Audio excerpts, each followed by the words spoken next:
Bollywood Badshah IPL జట్టు Kolkata night riders సహ యజమాని షారుఖ్ ఖాన్ కు ఎన్ఫోర్స్మెంట్ డైరెక్టరేట్ మరోసారి సమన్లు జారీ చేసింది.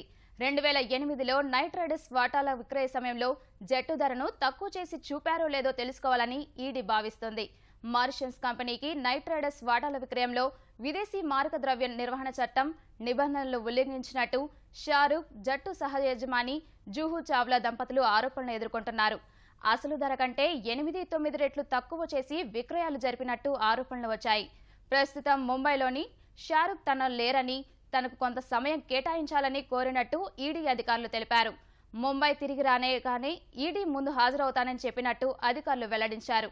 ఐపీఎల్ 2వ సీజన్ సమయంలో పన్నులు చెల్లించకుండా విదేశాల నుంచి డబ్బు తెచ్చిన ఆరోపణలతో 2011లోనూ షారుఖ్ ఈడీ వివరించింది.